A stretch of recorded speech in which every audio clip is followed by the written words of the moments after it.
That looked like it got on to Salman Aliaga a lot quicker than he thought. The same happened with Fakhar Zaman. Sri Lanka lost a review on that occasion. It was against Janit Lienage. So it's just not easy for you to find your timing from a batter's point of view. That's what has held Pakistan back. And also full credit to the way the Sri Lankan bowls, and I know we spoke about the dots, to try and understand about the dots. I think it had a lot to do with the way Sri Lanka bowled. Yes, Pakistan batters didn't look to take them on, but I think they were restricted, especially with that opening burst, and that they haven't recovered from. Last ball of the over.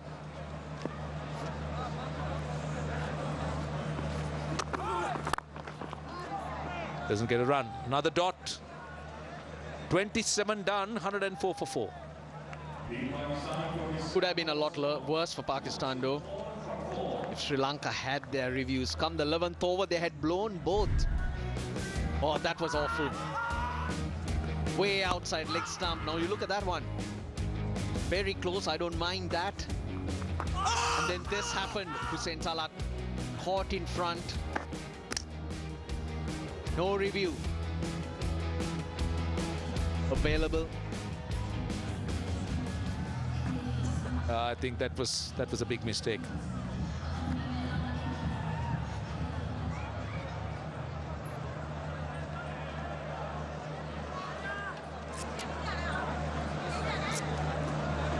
Dikshan's back.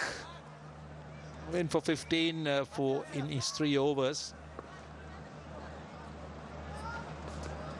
Well, I don't think we'll be showing that review again. The missed one, in fact, it's the umpire's birthday.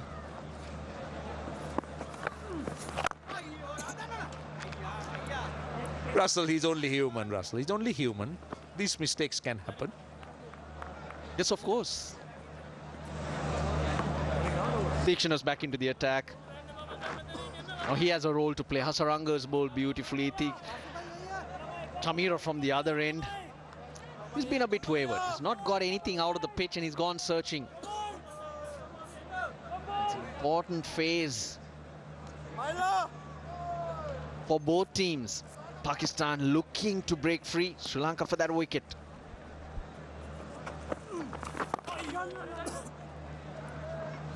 Yeah, Dikshan has a role to play, but he generally enjoys bowling with a newish ball, a harder ball. Bowls in the power plays. So good in the T20 format. Hasaranga so different, isn't it? The style he bowls, obviously. In terms of Dikshan and Hasaranga, no comparison, different bowlers. Bounced a bit. That's the variation there is in this on offer on this pitch. I mentioned the variable pace. That's where batters are never in. They're never able to line up the bowler because there's that slight bit of variation off the pitch. Initially, I thought it was the International Bird Day. Bird's Day. But it ended up being a birthday. Surely you should know the difference. Birthday and a birthday.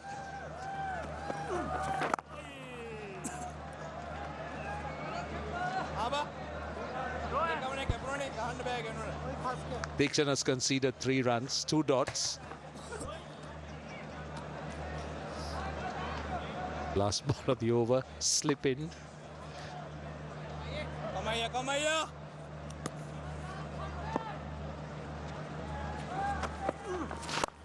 Goes over the top. Now that's what they've been searching for. That's a welcome boundary. They need a few of those. Dikshan concedes 7. It's 111 for 4.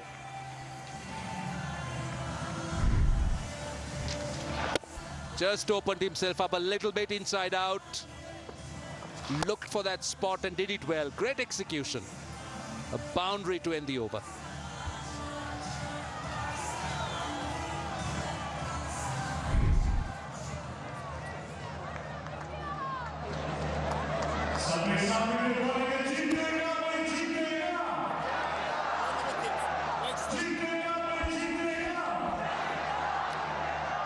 Run scoring has been stifled through some good bowling and captaincy.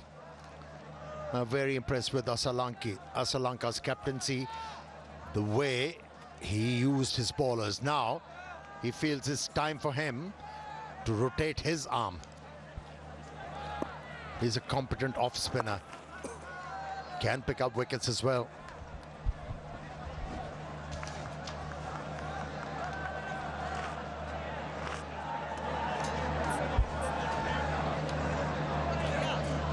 I like to continue the job done by the rest of the 5 bowlers so far.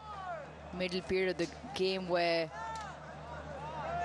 Pakistan normally find it slightly difficult to get a go on, but at the moment they've put 17 together, Salman and Hussain Talat. They're playing with 4 frontline bowlers, Sri Lanka, and they're going to get 10 overs from Lianaga and Asalanka. He started off well.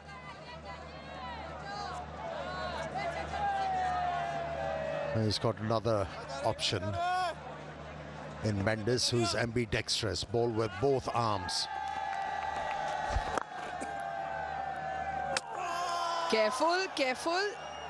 They've asked for this. Now, if Salman Ali Agha hasn't got back, or bat or foot is not grounded, a direct hit a lot of the times can be in trouble. Let's have a look.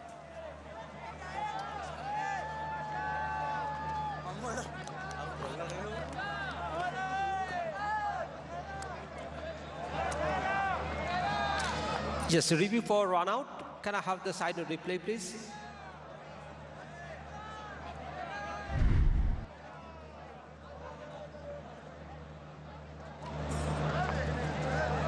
I can see the batter has made his ground. Satisfied. My decision for the big screen is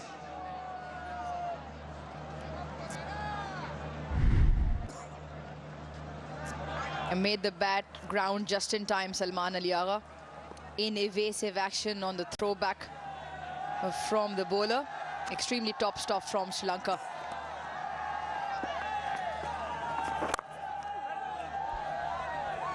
Yeah, from the moment Pakistan was inserted to bat first in this game, from the word go, Sri Lankan team looked dialed in. Usage of the new ball was excellent.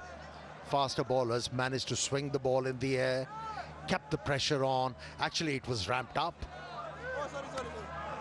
And from there on, job for the spinners was made easier. And how well Hasaranga has bowled this afternoon.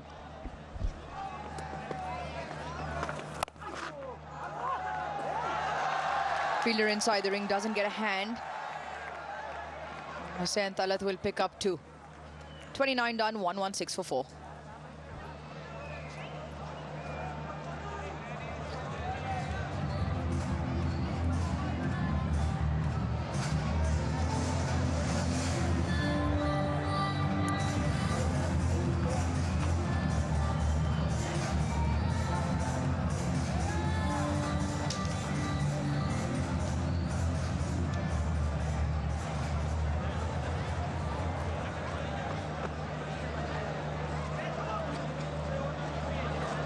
Three to Hasaranga. Could have very well been 4. Talat wrapped right in front of the stumps, not given. It's been an extremely well put bowling effort so far. Into his 5th now. Tikshana brought back into the attack.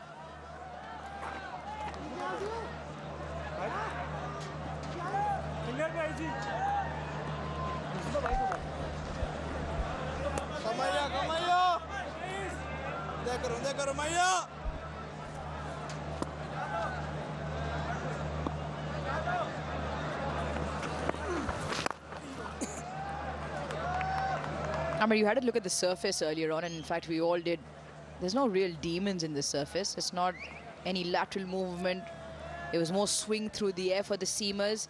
even the turn, it's the regular amount of turn, especially with Hasaranga. You expect his wrong ones to turn. But it's just been a very good disciplined bowling lineup. It's kind of a tired pitch. The ball is not coming onto the bat, that's for sure. And then indifferent bounce hasn't helped the cause of batters. But on a surface like this, if you're not finding boundaries, as a batter you have to make sure you keep on ticking the scoreboard by running hard, keeping the opposition under pressure. But it hasn't happened because the bowlers have responded to the captain's call brilliantly and intelligently. And you have to give it to Lanka. He has used his bowlers in shorter spells. He hasn't persisted with one bowler for more than 4 overs or 5 overs. I kept on asking Pakistani batters to adjust, and has become a challenge.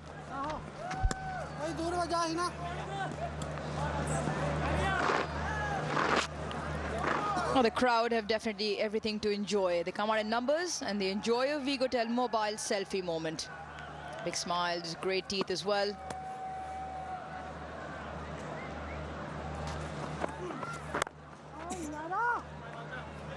I'm just a touch frustrated with himself, Hussain Talat. 30 done, 119 for 4.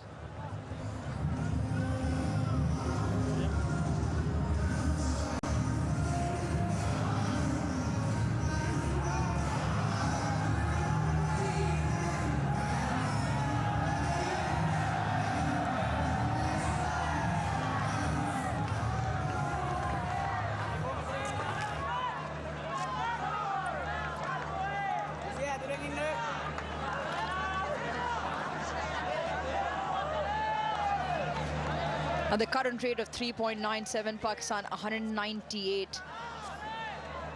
Given the surface and the quality of batters that Sri Lanka have, that might not be enough. That's why this partnership crucial now for Pakistan. Gets it over. That is a very good shot over mid-off from Salman Ali Agha. This is the moment for Pakistan to make a comeback. Not a regular bowler in action, and as a batter you have to back yourself into finding boundaries consistently. That was number 1 after a while. Calls for 2 very quickly. And extremely well run. That's the kind of intent Pakistan are looking for, to be proactive. We spoke about this, Sri Lanka playing with 4 frontline bowlers, so 6 have come from Lianage, and now looking for a few more. Kamindu Mendes can roll his arm over, in fact both of them.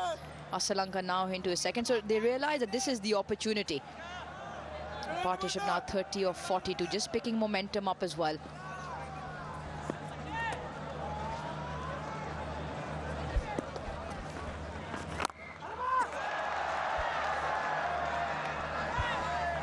Yeah, all eyes on Salman Ali Agha. He's a very competent batsman when it comes to dealing with spinners.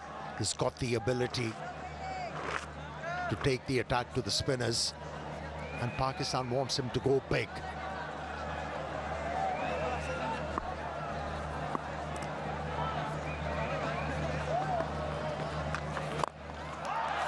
Hussain Talat tries his hand as well, and he also executes perfectly. This is good counter-attack from Pakistan.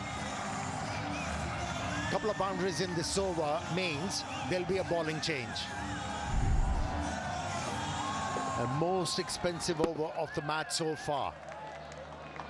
11 to be precise. More of this Pakistan requires to make a comeback into this game.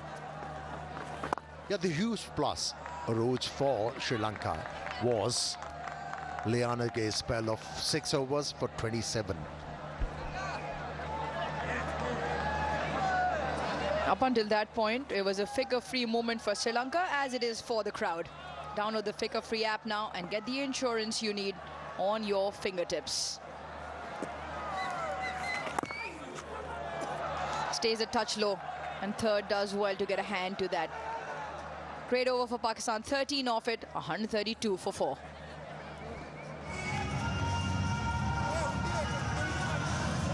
And with that, we'll also take a drinks break.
High riser prior to the drinks break.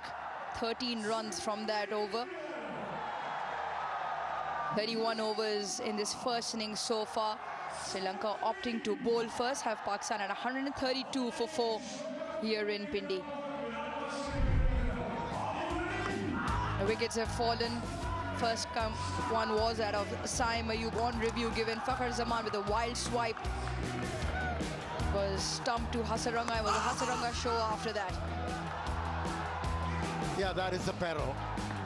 He bowls with low trajectory, and if as a batsman you commit yourself on the back foot, you're in trouble. And he just carried on from what the fast bowlers did. Bowled really well, bowled immaculate lines and lengths, picked up 3 wickets as the Pakistani innings in a strife.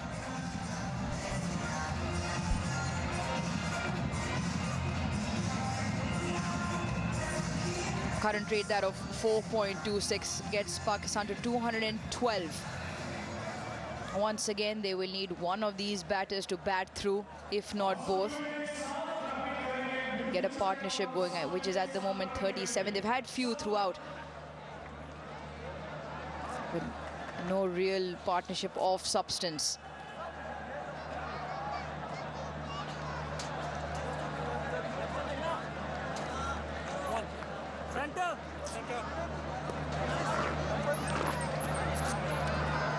For the first time in the game, maybe Charit Asalanga might just have to think about the rotation of his bowlers.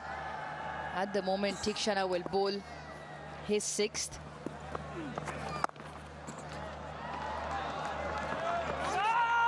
And I say that because Asalanka himself brought himself onto bowl in his previous over.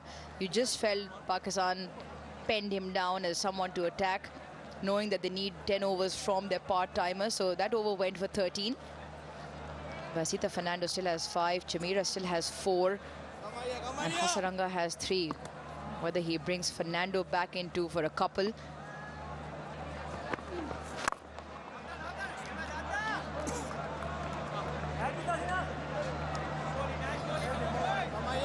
The name of the game for these Pakistani batters at the moment is to avoid dot deliveries.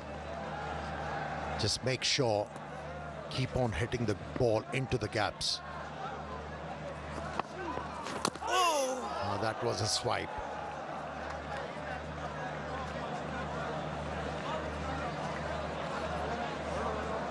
The frustration is creeping in, and that's for sure.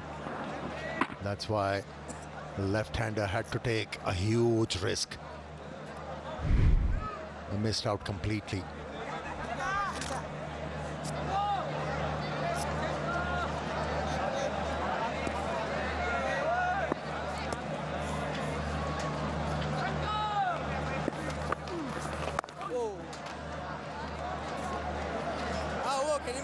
This is clever stuff from Tikshana. He knows Salman Ali Agha plays spinners very well. That's why he's been relying on in-cutters back of the length, not allowing any freedom to Salman Ali Agha to free his arms like he did in the previous over. Good contest.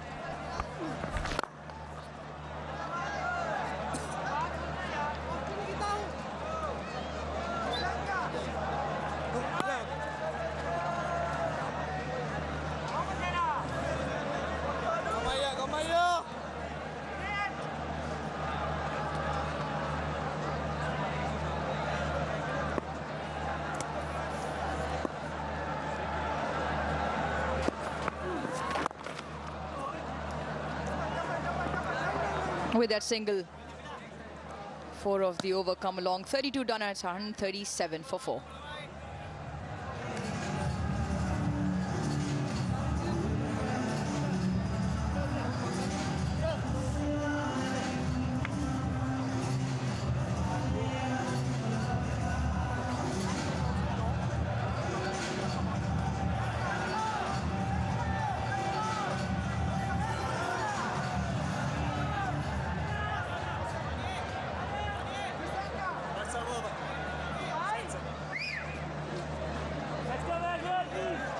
Making headlines again is Vanindu Hasaranga, 3 for 32, and still has 3 overs up his sleeve.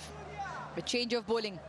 Asita Fernando was able to pick up the very first wicket off the game, that of Saim Ayub. Now back into the attack.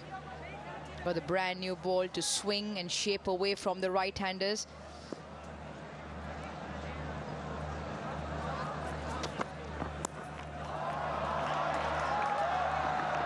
Nicely guided down third for 1.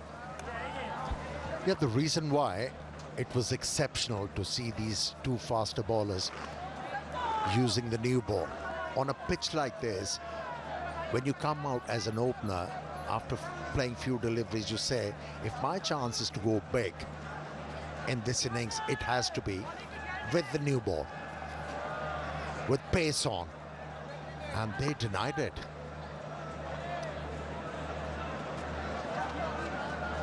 Bowled miserly on immaculate lines and lengths.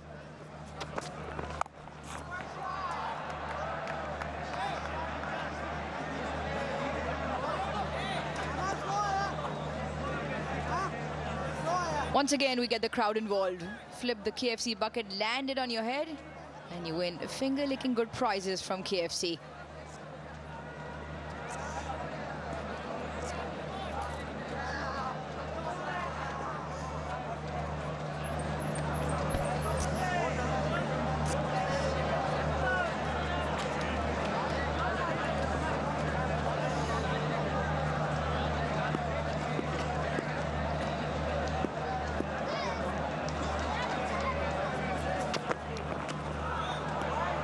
Maybe a touch too high.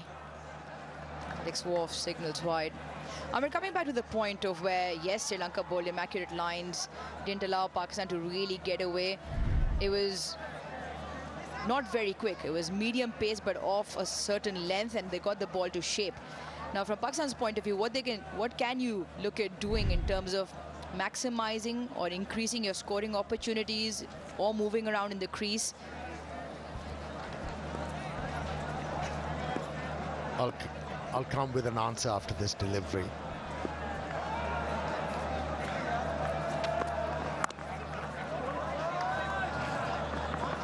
See, the example was when Fakhar Zaman was batting.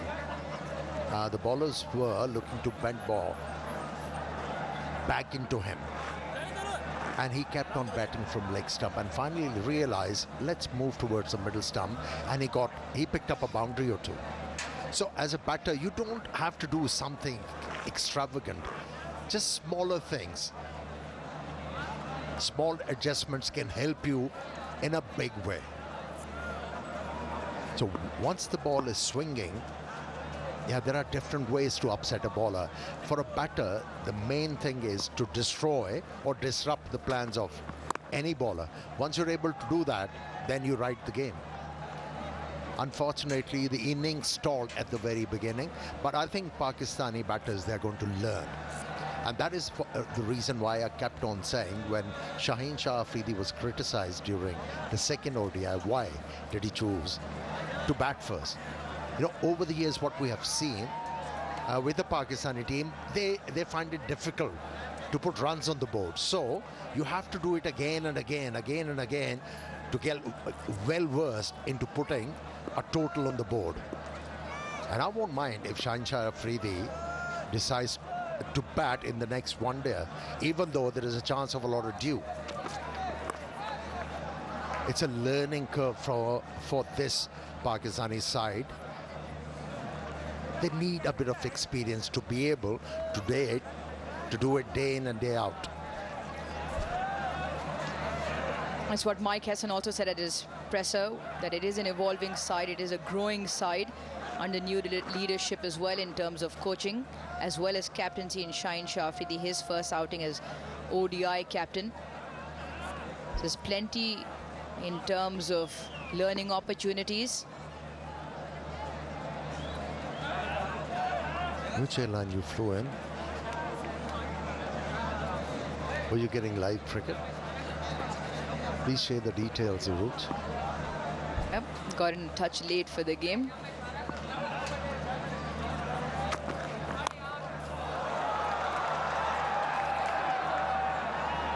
Looking for the big shot, 180 degrees, picks up a single in the other direction, a 144 for 4.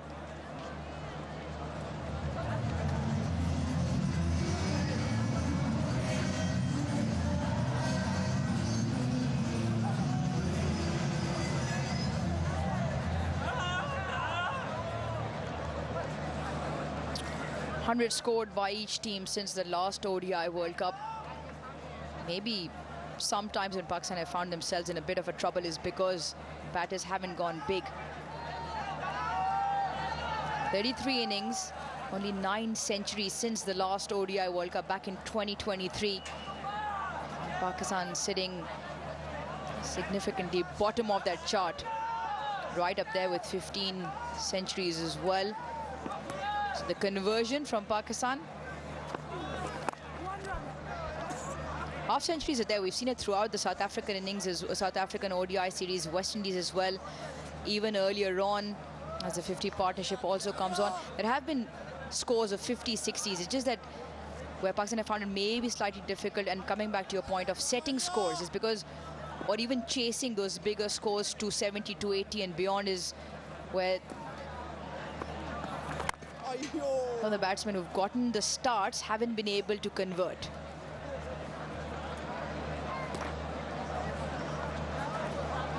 It'll happen eventually.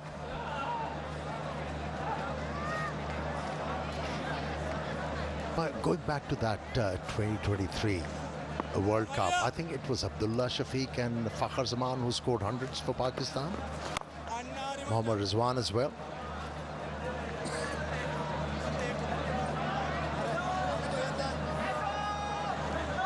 A time for the fans to enjoy Pakistan's finest. #1 tea brand, Tapal tea, in the lounge.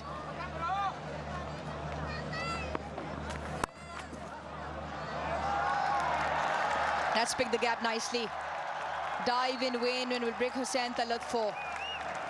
Well played the ball late.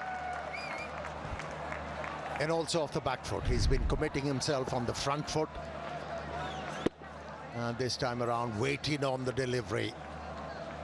And managed to hit the ball in the right area for a boundary. Much needed boundary. Pressure releaser for sure for Hussain Talat.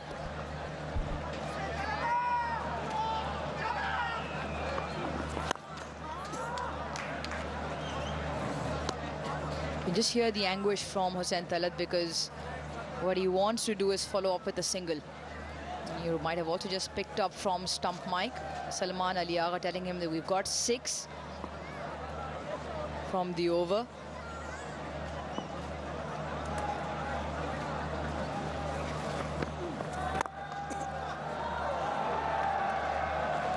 That will be the 7th of the over. 151 for 4.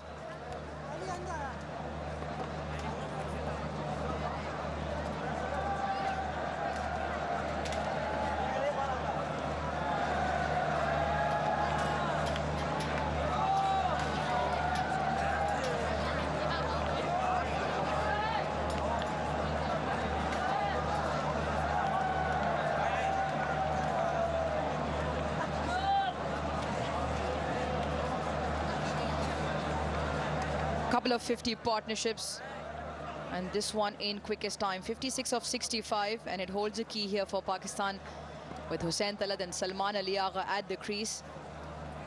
The run rate also just picking up 4.4. With that, it gets Pakistan to 222. They'll want to look north of that. Salman Aliagha once again playing a great hand, 41 of 43. And more importantly, he's kept the rate going.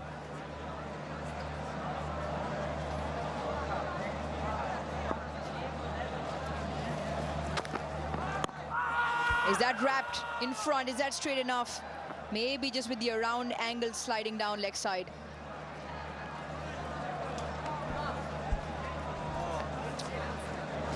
Reviews are exhausted. Couple of them took the pace off, maybe the bounce, and also the angle. You're talking about Asitha. He's not a very tall fast bowler. And with his height, he's forced to pitch the ball up. Why not come out of the crease? Try and upset him.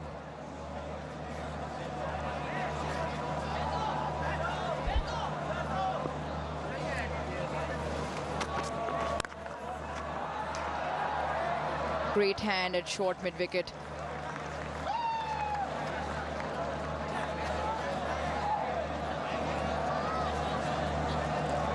We were having a discussion earlier whereby the entire Pakistan setup is a new look with Mike Hesson as coach, Shaheen Shah Afridi as one-day captain. They're looking to rebuild, and that's also the message that has been. It's about giving players those opportunities, and then the onus is on the players to grab those opportunities, stake a claim and be a consistent member, a reliable member of that side.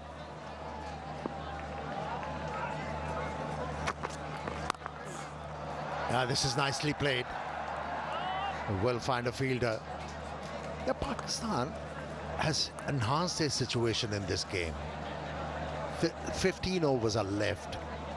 If they're able to eke out this partnership till the 40th over, they still have a chance to get close to 270. It's all about batting intelligently. The par score here is 280 anyways. So not everything lost in this game for Pakistan. Still a lot of hope. 2 overs need to be bowled by an auxiliary bowler. Finds the fielder. Unlucky for Salman. Happened twice in this over. And this is hard, really hard, and the reaction times absolutely brilliant. Pavan there very close, appreciated by the entire Sri Lankan contingent.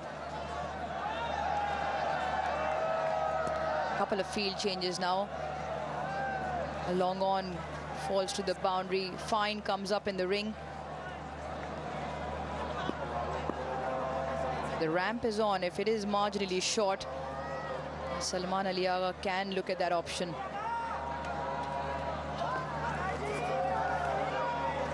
Great delivery to end the over. Apologies. Just the one so far. Yeah, throughout this over, Asita hasn't been predictable for the batters to set him up for a big one.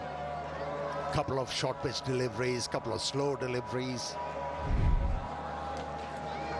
He has managed this over quite well. Only a single been conceded so far. And he'll want to look to close the over out.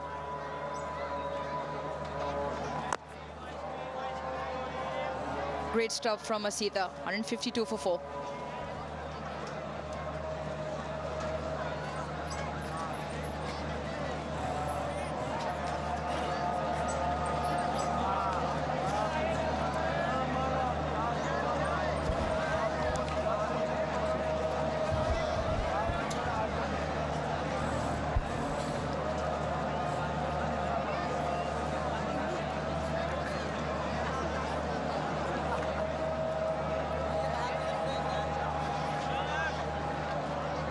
He's been one of the best in the middle order.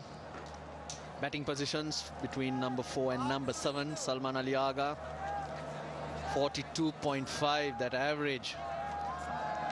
Now even Sri Lanka, they have a couple of players doing wonderfully well in those positions and both playing here. Charita Salanka and Janit Lianage. Tremendous averages. No, if you're supposed to do well at number 6 and 7, that means your top order is failing, isn't it?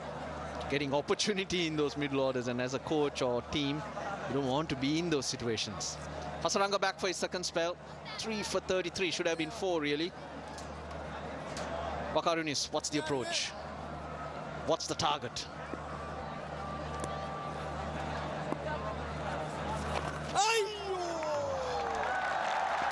Last second, got a little bat on it. Might just run away, but good fielding at the end.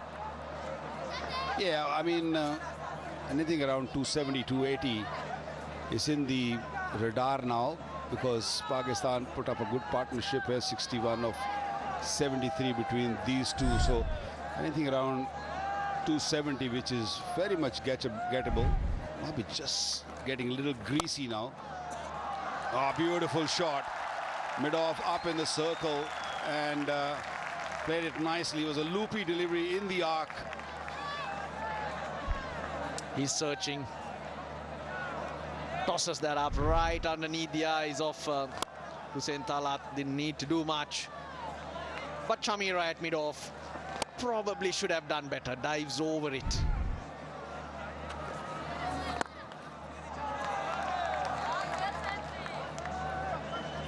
Bit of variable pace and bounce on off, and I think that's where Pakistan top order has struggled to find their timing. But knowing how the conditions change come the second session, just feel with the coolness, the dew, it'll become easier for batting.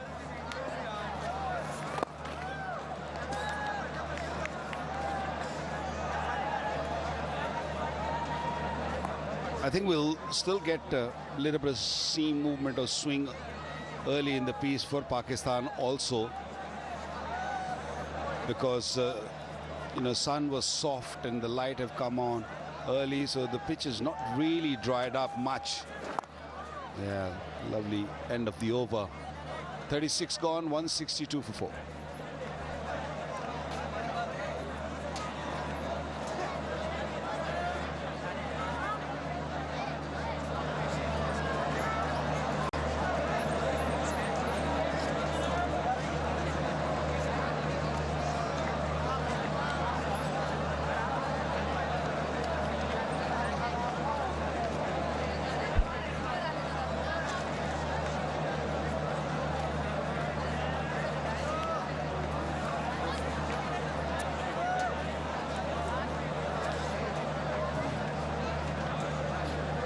Lights taking effect.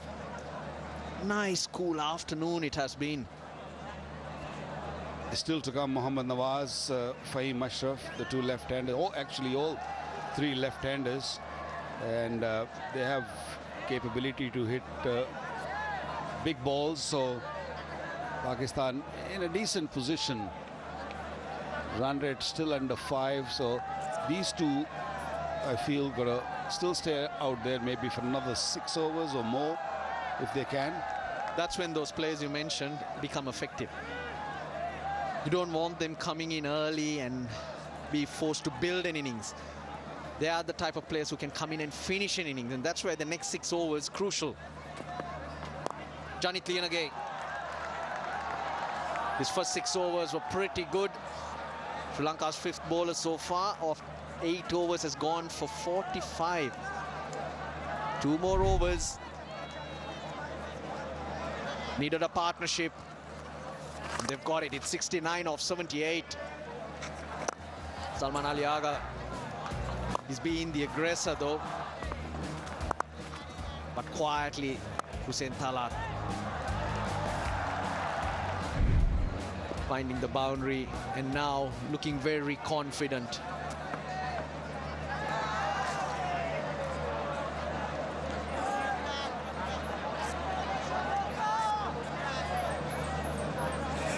Partnership came in good time. 70 of 79, so they've been busy looking for singles and the odd boundary, and that's the way I think the top order batters should have also batted. Just stay busy, just look for runs all the time. It's closer to another half century, Salman Ali Agha. I think the top order batters got a little anxious when they saw, you know, all that swing and seam, and they just went in the shell and didn't really know which way to go. But these two are finding good rhythm now. 275 is definitely gettable. Liyanage batted beautifully, bowled beautifully with the new ball. 8 and over 275. That'll be a good score because Pakistan fighting back to get that score would mean they'll be up and about. And when your confidence is there, that belief creeps in, and then anything can happen. A tea moment. Tapal tea. #1 tea in Pakistan, no doubt about that. We've been spoilt up here with the hospitality, and Tapal tea tops that list. With on offer, he's hit it hard. Beats the fielder in the deep. This outfield is getting quicker. Once the lights come on, the ball starts skidding through nicely. There was a room there for Hussain Talat to just play it late, pick the gap nicely. Fielder gave it his best, but it was hit so beautifully.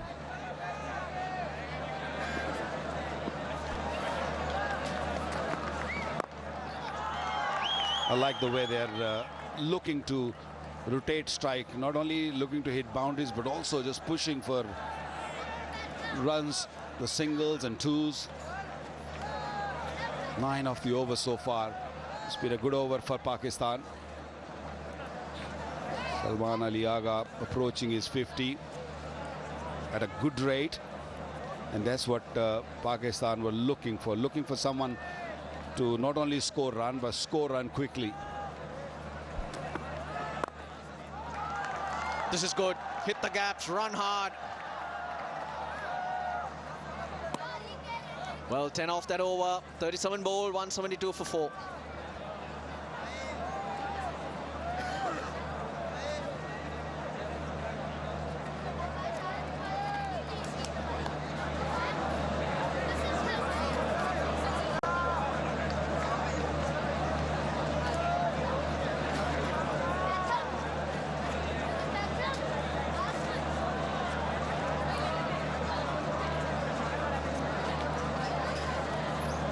We thought it was a struggle earlier on.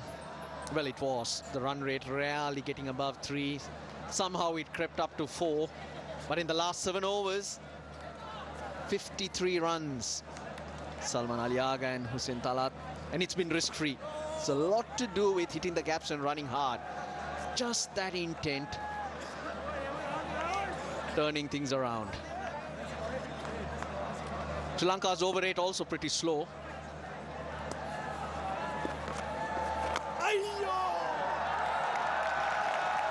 Half century. Really well played. Under pressure, Salman Ali Agha. His 19 ODIs. First against Sri Lanka and a crucial one. Not the first time he's done this job. Batting down the order and plays the spinners really well. And got a 50 of 52 deliveries.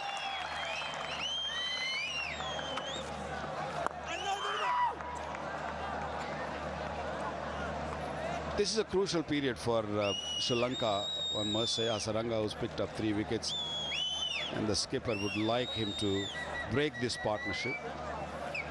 Partnership's getting dangerous for Sri Lanka. Useful edge, but well fielded by Kamindu Mendis. Didn't carry. He made sure he didn't get through. I don't think Hussain Talat picked the length. He just saw a flight on it, and from the crease he was looking to hoik it away. Very, very fortunate that it just didn't go to the hands of a fielder. Gets it. Skips away for 4. Nicely played. That boundary he was looking for. They're looking to attack Hasaranga also. They struggled against Hasaranga in the early part of the game, but now they're feeling good. This was leg side-ish. Nicely picked up by Hassan. High score in ODIs for Hussain Talat. 83 of 89. This partnership is growing, and it's getting into that situation where the batters to come also become very dangerous. At the end of the 40th, an extra fielder will be allowed outside that circle, so a bit more cushion for the Sri Lankans. And I believe that's why Pakistan in these last 3-4 overs are looking for that boundary, an extra area to hit. Fielder comes round, but long throw in, and hence a couple more. Another expensive over.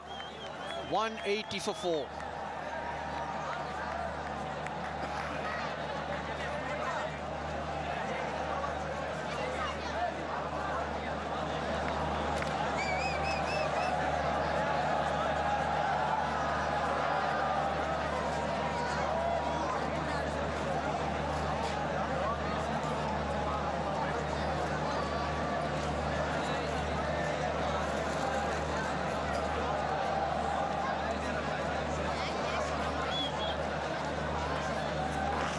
Ayub, LBW early. It was that period where Sri Lanka got on top. You mentioned the new ball bowling, which put the brakes on Pakistan. Brilliant bowling from Chamira, who's now back into the attack for his 3rd spell. Ball was swinging around early, Waqar. And a little bit of a technique issue, do you reckon? Sam Ayub, the way he set himself up, I would think would have been a walking wicket for a bowler like you. Yeah, when the ball is swinging and the batter is going across early like that, that means the swing bowler is always in the game. He's always searching for the ball to hit the pad, and that's what happened. The few occasions he got hit on the back pad, this time it was a lot fuller. And look where the head is, and look how the bat come down. Back came down at the angle. They had no chance of surviving. And that's because that front leg goes across. As a batter, you got to open up the angle for the bowler bowling over the wicket and let that swing come into you. but the left-hander was going offside. Yeah, I remember Sanath Jayasuriya back in the days when he early played for Sri Lanka. He used to do the same. He used to plant his front foot, and I got him out a couple of times because I used to swing the ball, a new ball, but he got me a few times. Once he just sort of managed that period, first 3-4 overs, then he becomes really dangerous. Then he'll hit you from that length, that middle stump line and length. And then he was such a devastating batsman when he gets used to of the surface, get used to of the swing. Yeah, he was an amazing player, but early on he had similar issue. You're going across and then looking to either play sort of straight. If he plays straight, then it's fine, but sometime he used to play across, and then LBW bold comes into play. And the problem is when that front foot goes across, not only is your head going across, to access the ball, you got to pull your front leg out of the way, and that's where the delay happens. Jayasuriya, tremendous record. Runs, more runs. Got a bit of glove, enough to get it away from the keeper. Salman Ali Agha on the roll. He's looking for boundaries now. Going deep in the crease. And it just went away from the wicketkeeper. I think he got a little glove on it. But runs are coming nicely for Pakistan. And suddenly they're thinking 280. This partnership has been brilliant. The only chance that the Sri Lankans had was that LBW before Hussain Talat got off the mark. It was plumb in front. Sri Lanka didn't have a review. But other than that, can't think of even a single chance that these two batters have given. And it gets even better. This is really, really good. They're mixing it up with some wonderful running between the wicket. It's sensible cricket, one must say that. You know, they ran really hard between the wicket, and if there was loose delivery presented, they made sure that they put it away. I like the knock from Hussain Talat also. Yes, you're right. He was lucky. LBW was not given. But since then, since the first maybe 10-15 deliveries, he looked really good. 94 of 95 deliveries. And they're not done yet. Well, if you ask me, it looks like they're just starting. 39 bowled. Pakistan are now 190 for 4. They've got there on the back of a 9th ODI 50 for Salman Ali Agha. He's been brilliant in those middle overs, in the lower middle order for Pakistan, and under pressure. Well, easily the best player Pakistan have got, especially against the spinners. He picks the gap nicely, and he rotates the strike beautifully, cuts the ball nicely, and that was a beauty. Mid-off up in the circle, used the feet nicely, and this was the last boundary he hit. The inning was required from a senior guy, Salman Ali Agha, and he managed to get 50 for his team and his skipper.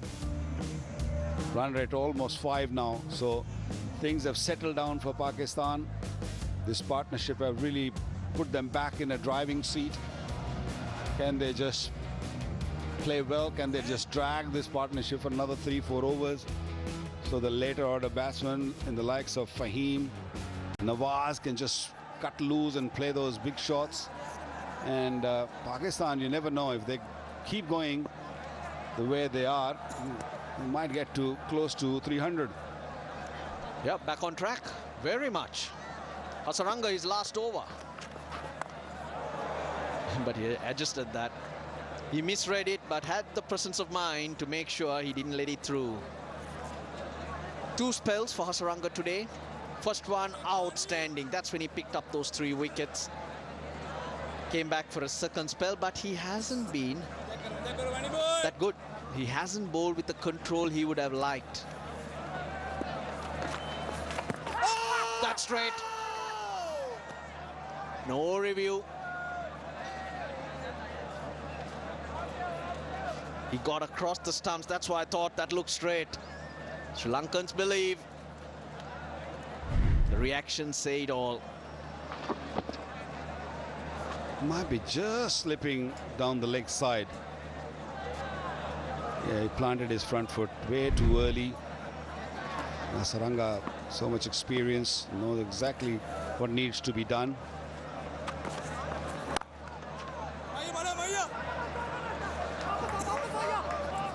Getting closer to a maiden ODI half century. Hussein Talat.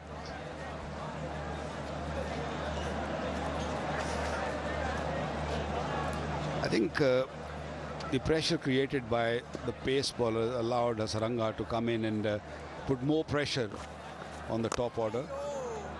Once ball gone old, a little softer, not easy to control, and it's not the first time we see. In several occasions I've seen Hasaranga in his first spell a true match winner, but when it comes to bowling his last few overs, he has struggled in the past.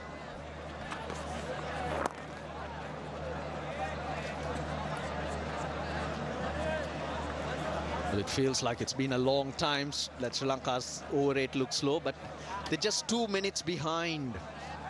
If they're 2 minutes behind, it will be very unlikely that they'll get penalized if they can maintain that.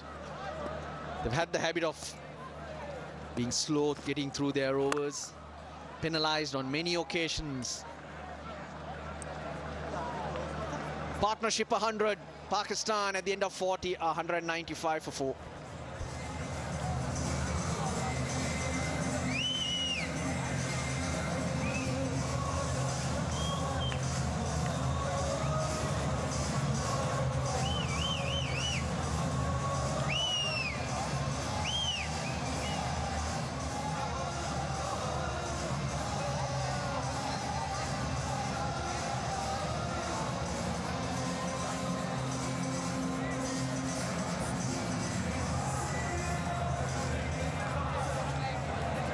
Wonderful partnership. Salman Ali Agha leading the way.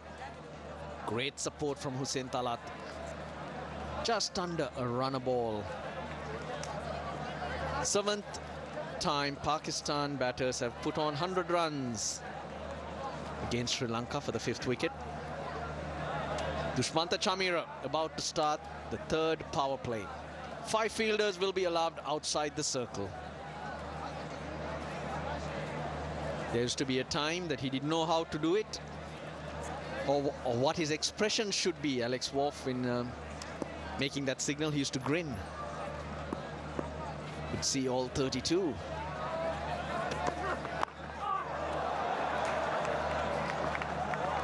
They'll get two. Very effective from Pakistan's point of view.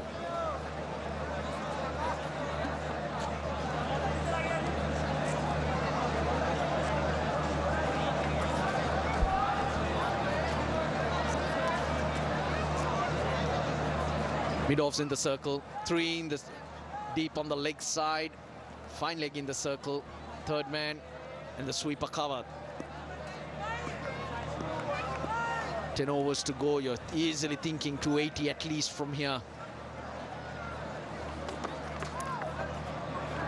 Really well bowled. Slower ball, back of the hand from Chameera.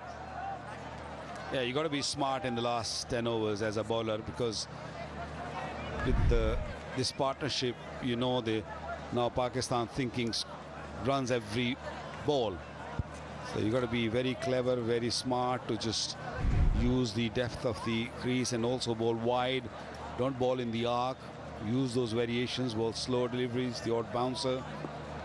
All these variations got to be used now.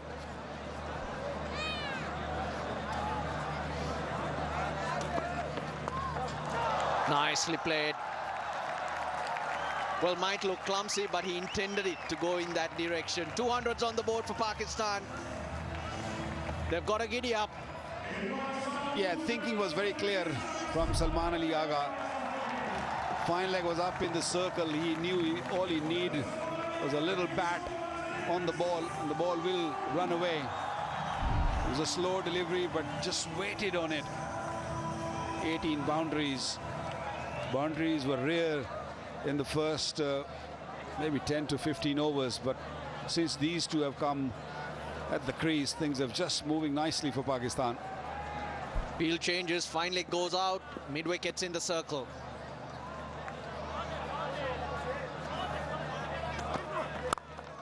Nicely bowled, he digs it out, that'll be a couple.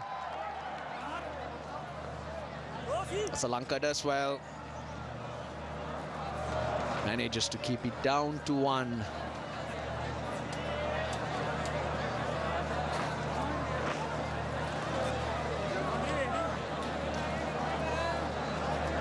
Batters to come, Fahim Ashraf, Mohammad Nawaz. Very regular in the team, batting at number 7 and 8.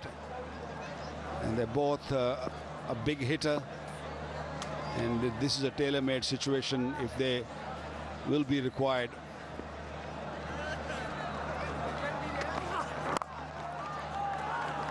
Nicely bowled. But good running once again. The scoreboard ticking over nicely for Pakistan. Run rate almost up to 5 now. Now this is where they'd like to have been from the start, but somehow or other, hook or by crook, they got themselves back there. Superb from these two. Yeah, thanks to these two who've not only scored but also scored quickly at a very, very good rate, bringing Pakistan back in the game, looking to score big now. Superb. 1 bounce for 4. Expensive over comes to an end. 12 off it. 207 for 4.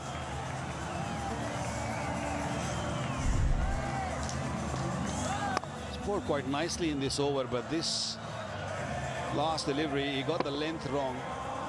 He was bowling those block holes, just a little length on that last delivery, and Salman Ali Agha making room for himself, playing a match-winning knock for Pakistan.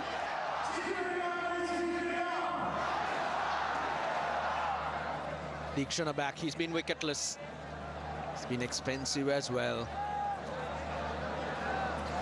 What I liked about Salman Ali Agha is there's been a purpose. He's known where the field is, where the gaps are, and he's picked his spots when he's looking for that boundary. Now even that last boundary, mid-off in the circle, extra cover in the circle, 2 runs, real good running. Takes him to a half-century. Hussain Talat, maiden ODI half-century. The dressing room's up. This partnership was required, this inning was required, and Hussain Talat showed his class.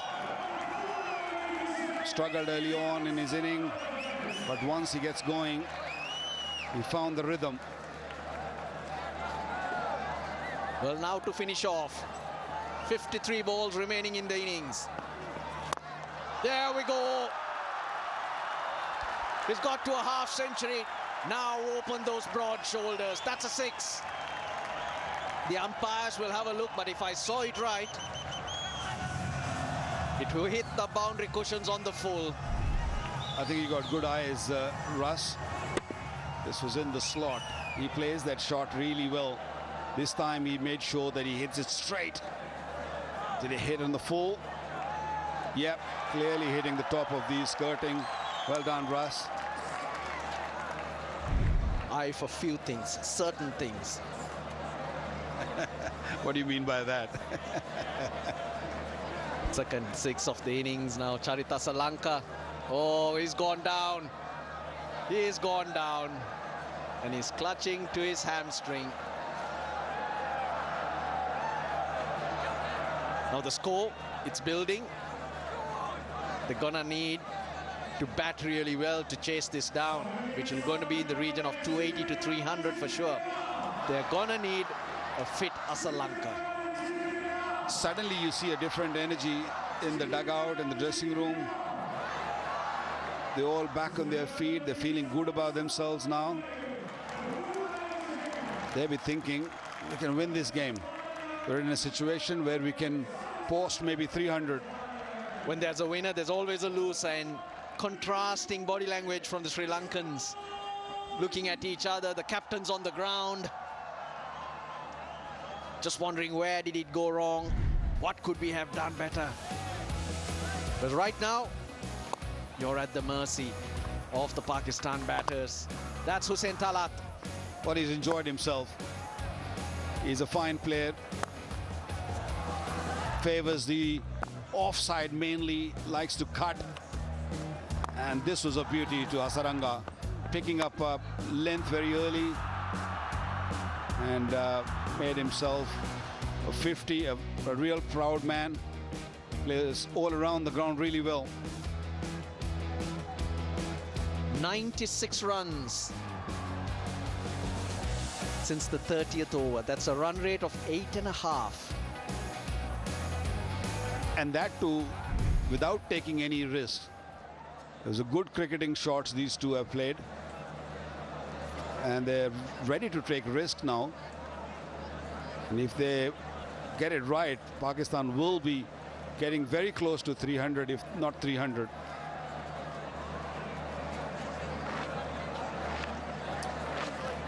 Run 20, the partnership, it's growing. Lanka need to look for a wicket. Oh, obviously they will be. They need something to give. They need a break. Rubber the green, as sometimes we say it. But if not, chin up. Chin up, because this pitch is very good, and hence even 300 is chaseable. But it's all about belief. Yeah, it's just a new ball, I think. Even when the Pakistani bowler is going to come on, I feel that there will be a little bit of swing for them. And if Sri Lanka up front early on manage that swing, they'd be happy to chase down any score. Because the history suggests the pitch has played really well over the years. In PSL, we have many games here, and second time around chasing, this pitch becomes a belter.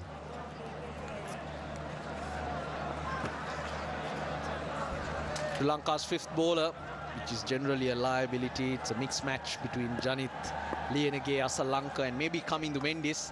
They're bowled 9. They're gone for 63. Correction, they've gone for 55. So Sri Lanka needs to find one more over from there as well. Dictionary's been expensive and wicketless. Usually you do find a bowler having an off day. The way the Sri Lankan bowling lineup is put together, none of those top 4 bowlers can have an off day. They can't afford that. Good running. Great awareness of where the gaps are. Modern day cricket, you cannot have 4 bowlers, Russ. You have to have your 5th bowler in the side, a regular bowler. You cannot rely on your batters to give you 10 overs or a bit more than that. In slower, sluggish, turning conditions, yes, but not in good conditions.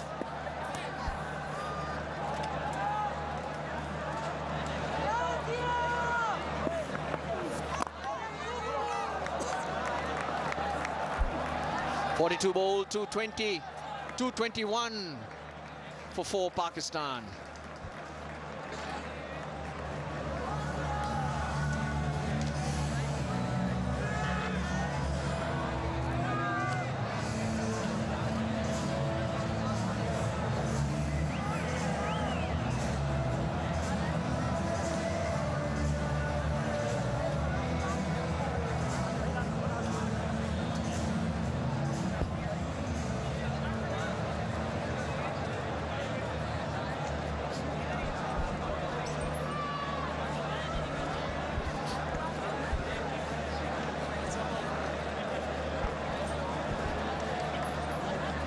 Yeah, the reason why the situation has enhanced for Pakistan, batters haven't been eating too many deliveries, not many dot deliveries, been busy these two.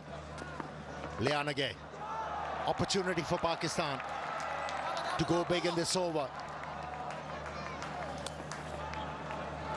The left-hander who batted well for his 50 starts off the over with a couple. This is brilliant counter-punching by this pair of batters. Look at where Talat has scored his runs. He started off slowly, but then he's really started to find his rate. At the current rate, 264, but I think they'll get much more with wickets in hand in the last 10 overs, always. Slower delivery. Will that, I think that, oh yes, it's called a wide, but I think, did it brush the pad? I think Kusal Mendes thought it brushed the pad. Yeah, the umpire took his time. Checked with his mental list and then called it a wide. But what an effort. What an effort from the youngster, Hussain Talat. A novice at this level, but he handled the pressure quite well.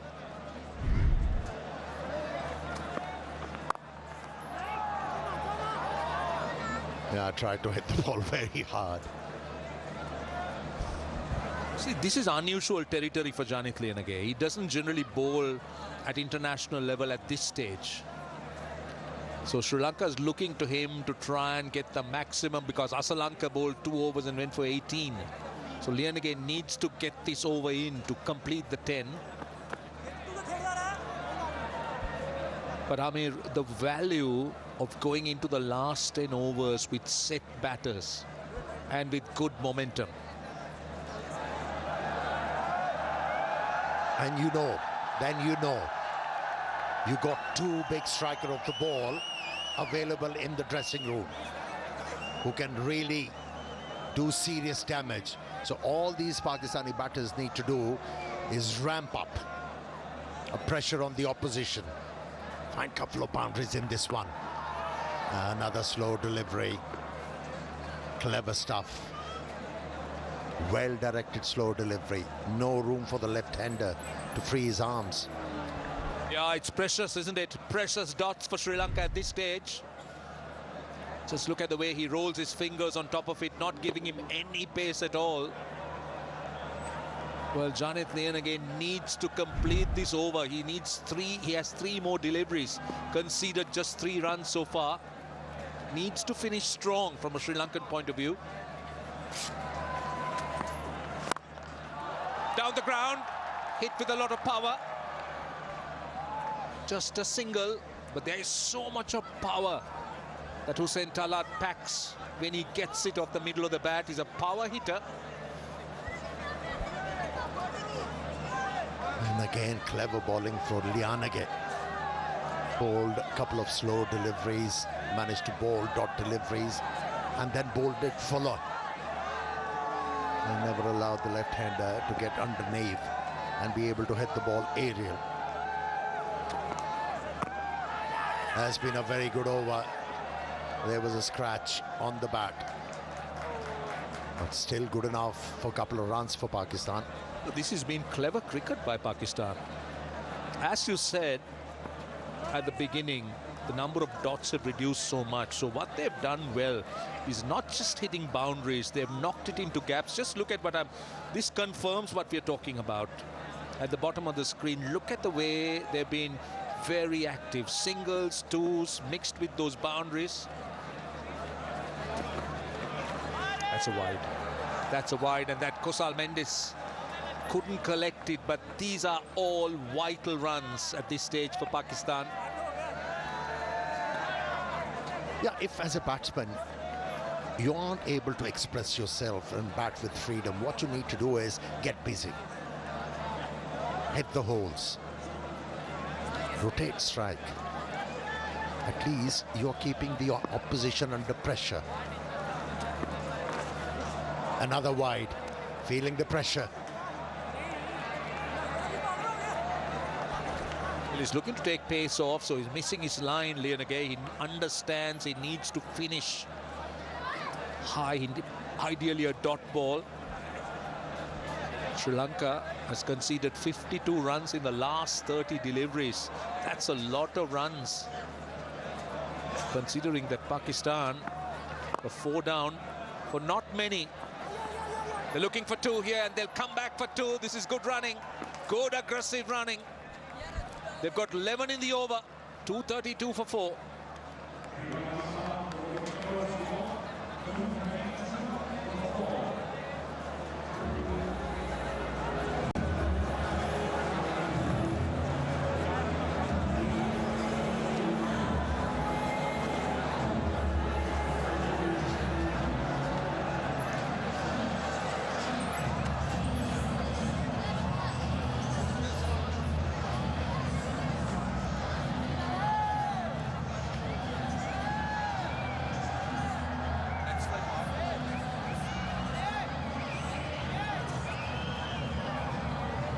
Right, the last 3 overs, Pakistan have got 7 twos. So they have now not looked at only boundaries. They're looking at every option. That's a look at Sri Lanka's bowling resources. Asita Fernando has 3 overs left. Chamira has 2. And Tikshana has 2. Asaranga's completed. So at least Sri Lanka will have frontline bowlers now to try and finish off the 50 overs. Tikshana has gone for 50 of 8 overs. So it's been really tough going for Tikshana, particularly this pair of batters have looked to take him on. It's been... What impresses me is that it's been a calculated effort. It's a calculated onslaught because they started slowly. They had difficult moments, yes. We'll talk about that Hussain Talat's LBW that was not given. But just take that out of the way. These two have batted outstandingly well. Yeah, given the situation they were faced with. Brilliant, no doubt about it. And Salman Ali Agha has been guiding his young partner how to go about the job. And so far, so good for Pakistan. Now they are threatening the opposition to concede 290.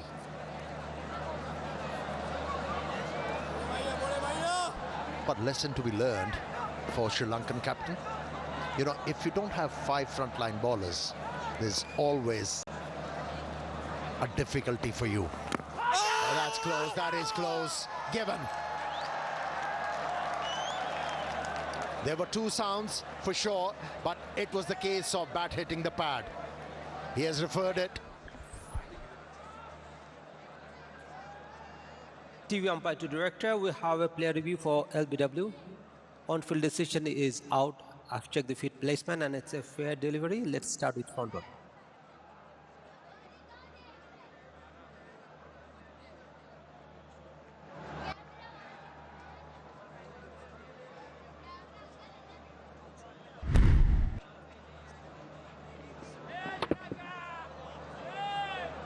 I can see the ball passes close to the bat. Need to check that with ultra edge.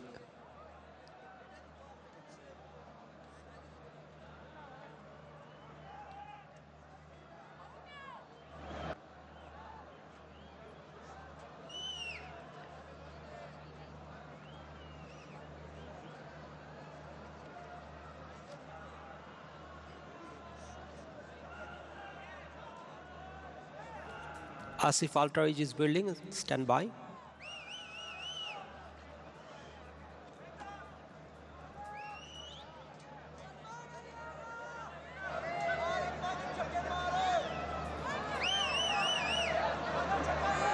Rolling slowly. Yeah. Clear gap as the ball passes the bat. Satisfied. No bat involved. Ball tracking whenever it is ready, please.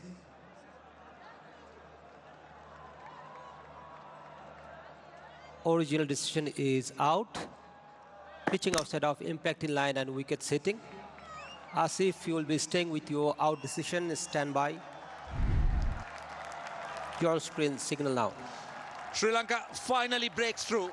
After a 138-run partnership of 127 balls, Hussain Talat goes for 62. Pakistan, 233 for 5.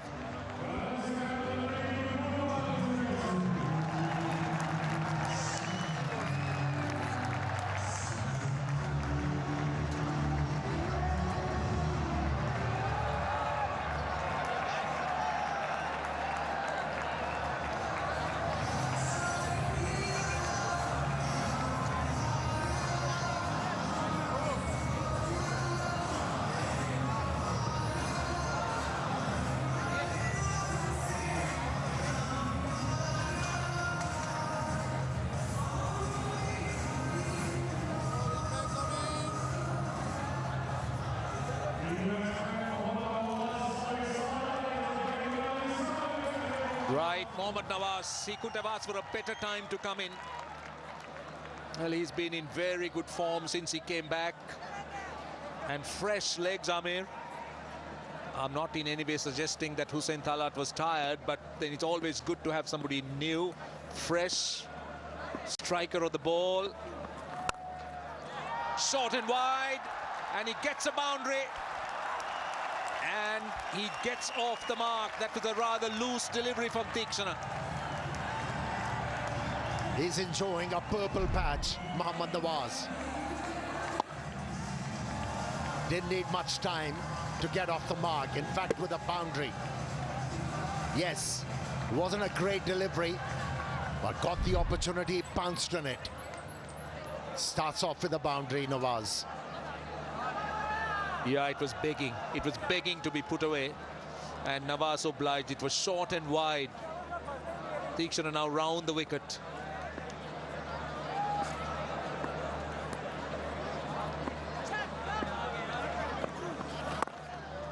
Well, fresh from a very fine innings of 59 against South Africa. Nawaz in his last outing. So already moved to 5 with a boundary. He's having the right idea. He's not looking to hit boundaries. He's also looking to rotate the strike. Yeah, it was too close. And moved outside the line of that delivery. That's why there was no contact with the bat. But a timely breakthrough for Sri Lanka. They've been trying hard for this. But a good hand from the youngster, Hussein Talat. Runs. 2 of them to finish the over. It's 240 for 5.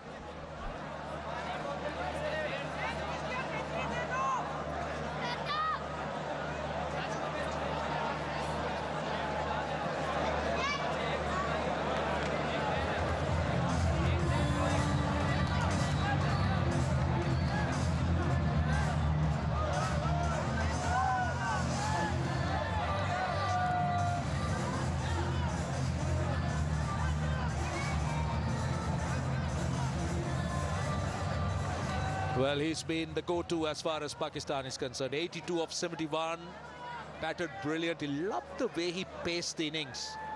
Salman Ali Agha, 7 fours only, hasn't hit sixers, but he's shown a lot of aggression. The running has been good. The leadership in that partnership, everything going his way, and I thought it's very well constructed. It's given Pakistan a real opportunity with 36 legal deliveries left. Fernando's back.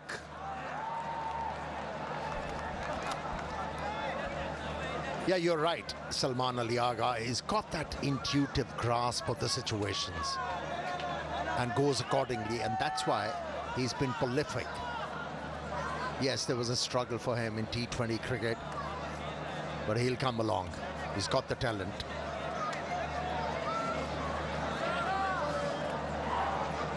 He got Pakistani team to such a wonderful situation. He has to make sure he's there for Pakistan to the last moment. That will ensure that Pakistan will get to 300 runs. And that'll be 20 more runs from the power score. He's running hard. For Sri Lanka at this stage, it's about saving boundaries. I mean, they wouldn't mind singles at all. They'll take the singles. Honestly, when I saw the final 11, the formation of the 11 for this match, I thought there's one bowler missing. You need to have 5 frontline bowlers on a pitch like this, which is true. Yes, there was indifferent bounce, but not a lot of spin. But there was a situation where Sri Lanka could have seized the game in their favour if they had carried on with Hasaranga. But the captain had to take him off to fill in as an auxiliary bowler. From there on, Pakistani innings started to get momentum and never looked back. So the formation of the side has to be apt to be able to compete at this level. But turned out to be very good for Pakistan. Well, I hear you. Well, I mean, in hindsight, after the 2 fast bowlers, well, a third seamer would have been ideal. And the point you make about Hasaranga is absolutely right. He had to manage his bowling resources. Charit Asalanka.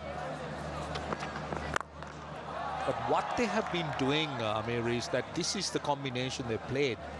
They've always relied on 4 frontline bowlers and looked to go with the 5th bowler. I'm not saying that it should be applied across the board, but this is the combination that has won them games so far, most of the games. So they're trusting that, and they're giving a little bit more beef in the batting.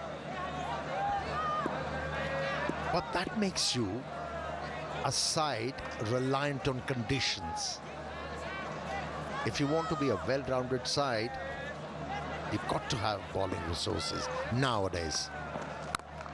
Slow one picked up nicely by Salman. Hits the ball into the gap, and easy 2 runs for him. Yeah, you're right in terms of horses for courses. I mean, you'll be looking at that option, but then being the first game, Sri Lanka has carried on with this. They won in Zimbabwe, won away, so it's a similar combination they played. So they're just trusting them, and they're trusting their batting a lot, trusting themselves to chase down a score. That's what Asalanka said at the toss. When he opted to bowl, he was looking for the dew. Well bowled, very well bowled. He's been clever. He's taken pace off. He's varied his length. And by and large, he's looked very impressive, Asita. 246 for 5.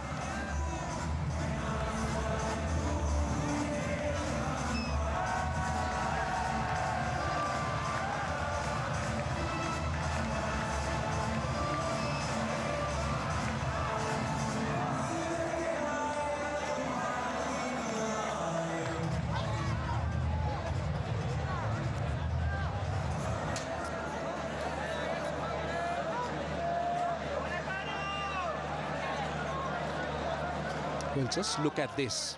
Look at what Pakistan has done. These are the power plays. The first power play was a struggle, but the second power play was outstanding. Dixon into the last over. Wide. Well done, Kusal Mendis. That's brilliant keeping. The umpire has to check whether it's a wide or a no ball. Yes, you're right. You're right. You got to see whether it was outside that area, designated area of the playing surface, but brilliant stuff by the keeper. This is what they're going to take a look at. Oh yes, yes, yes, yes, yes. That's gone well wide, well outside the playing surface. So let's see.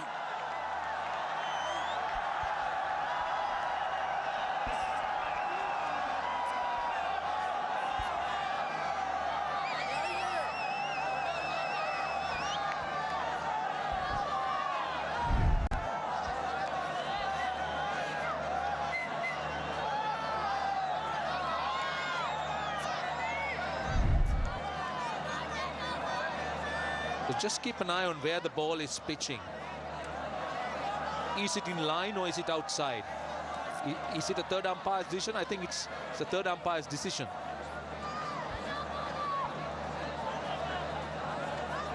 That's what he's checking, just to make sure that whether it's a no ball. In fact, it is confirmed as a no ball.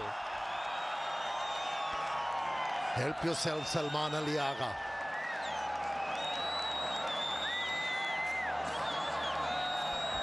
Well, he's just, I suppose he's just asking for a clarification, but that's a third umpire's decision. He's just giving the explanation, saying it was just outside. So outside that line, outside that pitch area, he's considered a no ball.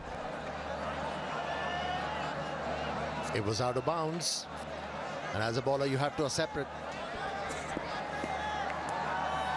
It's a third umpire's call here. Right, it's the free hit and a wide again. I thought it was a good delivery. He went full and wide, but too wide. Oh, pressure has been reverted. Pakistan was on the receiving end when they lost quick wickets, absorbed pressure by Salman Ali Agha and Hussain Talat. And that partnership of 138 has reverted the pressure. The Sri Lankans faltering under pressure. In the air by well find a fielder. Running hard. Excellent running from these two. The 250 is up for Pakistan, and they still got 5 overs left, including this one. This is a great recovery. I must say that the momentum, without any doubt, is with Pakistan. Look at that last 50 of just 28 deliveries. The acceleration has been on. Over the top, finds the fielder. Well, Sri Lanka, I'll tell you, wouldn't mind it. At this stage, just prevent the boundaries. If they can do that, singles and twos, they'll take it instead of boundaries. Yeah, the Pakistani batters at the moment aiming for 10 and over at least. And to get to the target they set initially, which was the par score, 280. Now they have created a situation where they could actually breach 300 runs.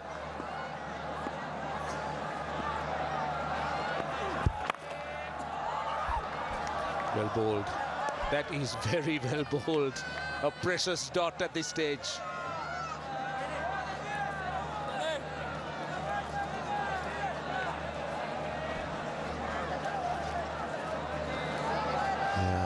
After bowling wayward deliveries, he has been able to gather his thoughts, Tikshana, and bowling in the right areas. The last 3 deliveries have been excellent from him. Slower ball, cleverly bowled, cleverly bowled. Pace off, slower, wider.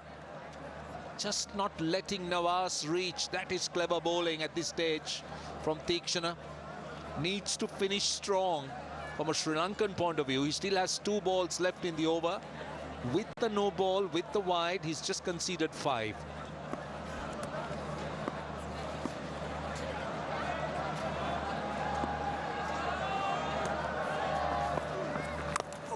Again pace off, again pace off.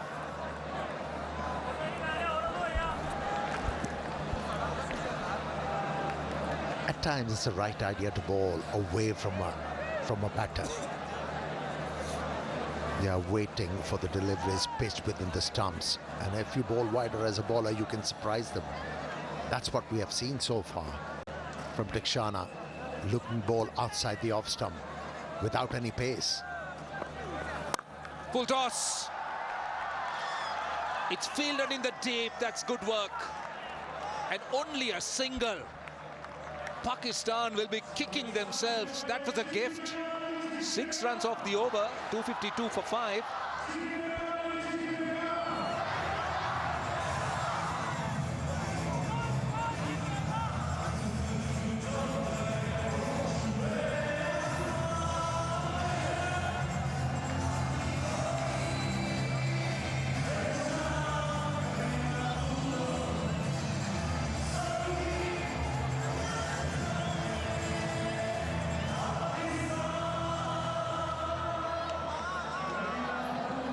Right, we're down to the last 4 overs. Asita Fernando and Dushmantha Chameera.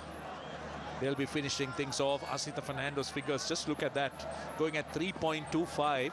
Chameera little over 4. Tikshana finished his 10 overs, went for 64. Starts off with a slow full toss. Just couldn't time it. Again, only a single. Our last couple of overs been good for Sri Lanka. Just 12 runs where Pakistan aiming for at least 10 and over. He's been phenomenal, Asita.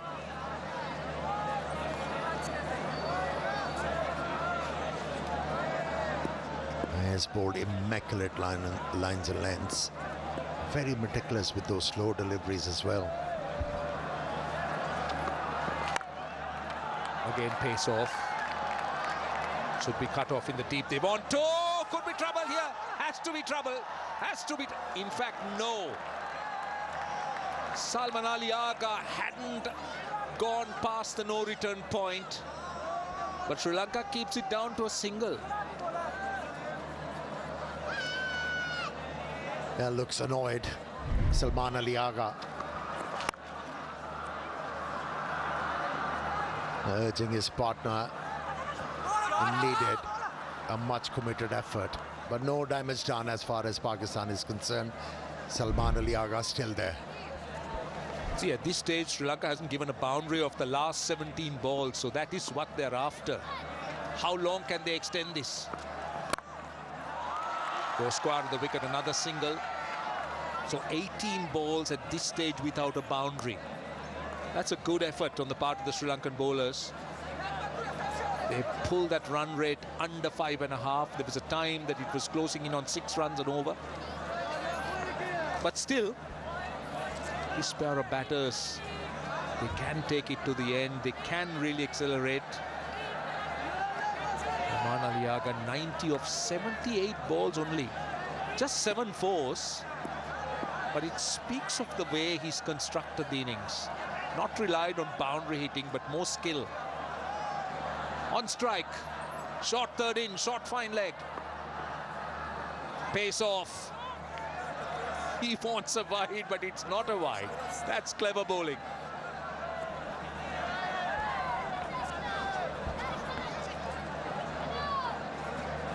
Yeah, as a fast bowler in this situation, you've got to be mentally strong and technically strong, tactically strong to be able to deliver. And Asitha is delivering in this crucial juncture of the game. He's been on the money, and those subtle variations are posing a lot of problems for these two batters. That will be a wide. Went a little bit too far again. Pace off, going for that wide Yorker. He's got a man at deep backward point. He's got a man at deep point. So no surprises that he's aiming that length. Just getting it slightly wrong. He's got to re-bowl it. We are talking about the last 3 overs where Sri Lankans have been very good, not conceding a boundary. Now, Pakistan was very well poised to score 300 runs, but it's been hampered due to some very good bowling once again from this fast bowler who's been very impressive. See, he's not been able to time the ball because he's taking pace off. Salman Ali Aga looking to hit it with all the power, but no timing at all. So only a single. So he's got 1 ball left in the over. He's bowled a wide and conceded just 5. So Sri Lanka will be pleased. They pulled it back a little bit.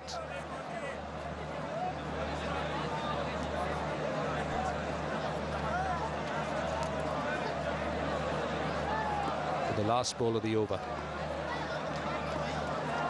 Asitha Fernando's pace has been very impressive. He's gone in the mid-130s. He's dropped it below 110. That's how he's mixed it up and proving to be more than effective at this stage. Last ball of the over.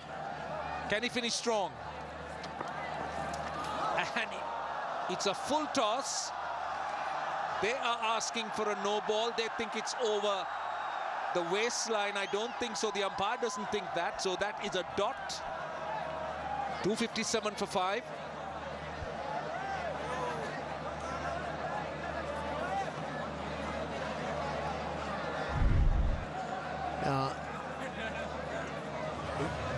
Very lucky, one has to say.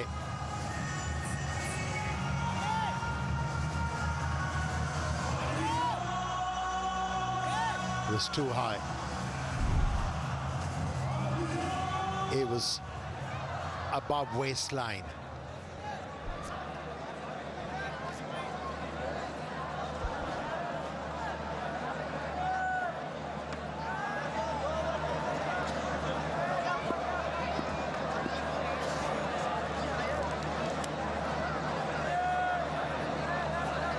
Right, we're down to the last 18 legal deliveries. Dushmantha Chamira takes it from outside the off stump. Samar Vikrama cannot get it. It's a welcome boundary for Pakistan. Its first boundary after 21 deliveries. And there was a bad collusion. And Salman Ali Agha and Shamira.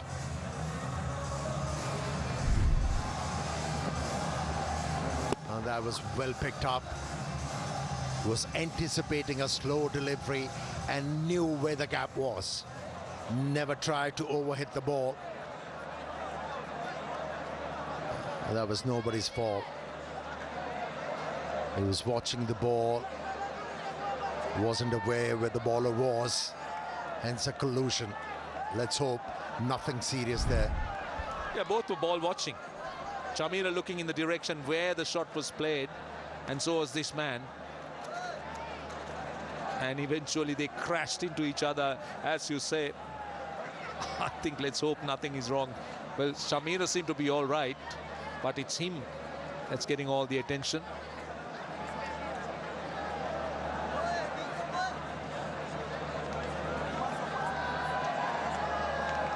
Well, I'm just wondering whether it's the concussion protocol, because yes, I think so, because they crashed into each other, so they're not taking any chances.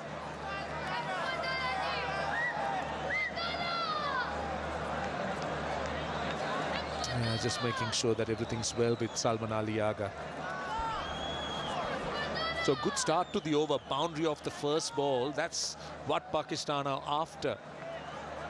Especially after they went through a little phase without a boundary with lots of singles. Run a ball. Right, thankfully all is well. Yeah, problem addressed by the physio.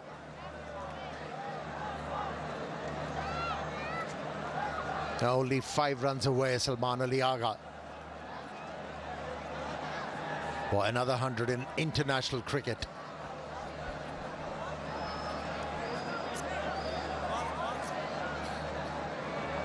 Salman Ali Agha on 95 of 81 deliveries.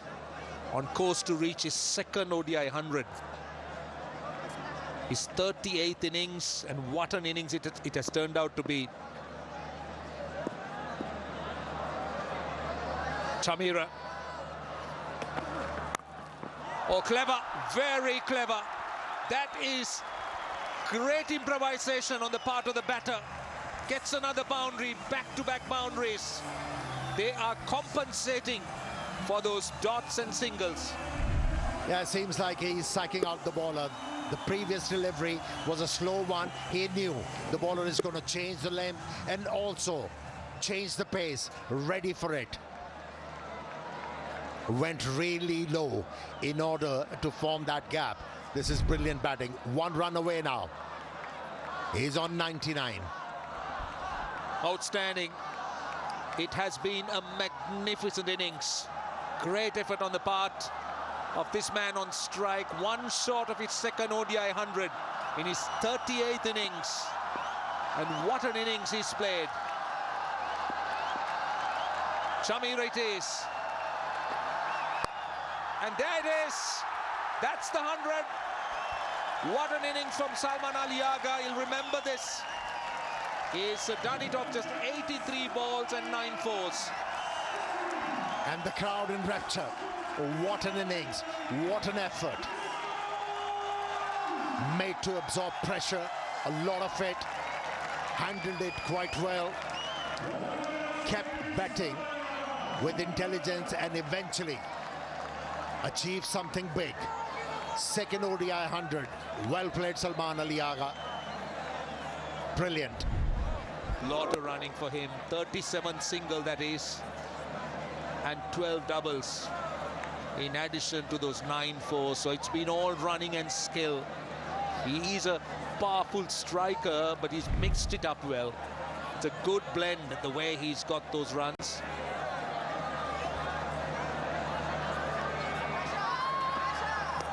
That's a wide. That will be called a wide, going full that time from Dushmantha Shamira. He's conceded 10 runs of the first 3 deliveries. Yeah. Straight away, Salman Ali Agha went to his partner Mohammad Nawaz, who's been struggling to make a contact with the ball. He's asking him, why are you batting from leg stump? Why don't you move towards the off stump in order to take toll of those deliveries which are pitched outside the off stump? Short 13 and short final again. And over the top, goes down to deep extra cover. Cut off in the deep. Sadira Samaravikrama.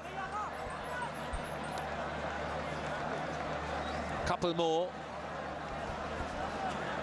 Mohammad Nawaz looking to find that gap and go over extra cover. That was wide and full. So it was the right intent. Yeah, that advice worked. If you have a look at the replay, he was actually standing on middle and off stump, and that's why he was able to make that contact. Yeah, timing wasn't there, but still good enough for a couple of runs. And that's why Salman Ali Agha has been regarded as a good thinker of the game. Edge and 4. No chance of stopping that. At that pace, you find the edge, you beat the short third. 16 runs already in the over and turning out to be more than handy. That had everything in that delivery. That was wide, it was full. And Nawaz got a healthy edge. Short third had no chance. And it has turned out to be the most expensive over of the innings so far.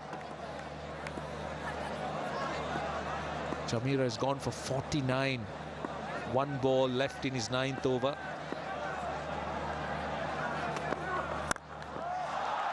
Goes down to deep cover, one bounce for 4. It's 20 runs off that over. Pakistan back on course. 277 for 5 with 2 overs to go.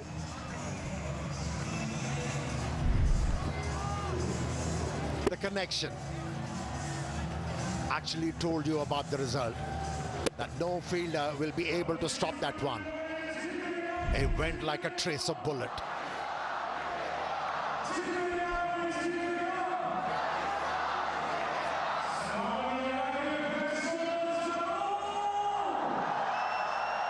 Well, that's the biggest building so far of the innings, and what a time to have it. It's the perfect time for Pakistan to get 20 runs of that last over. And now 23 runs is what they're shy of 300. They got 12 deliveries left. Asita Fernando will continue to probe around wide of the off stump with pace off with that length.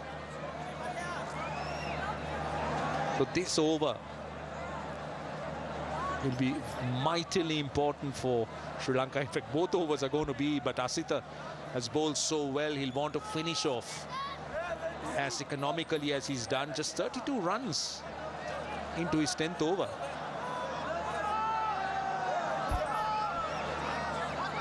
Now really nagging for the Pakistani batters, Asita. Immaculate control.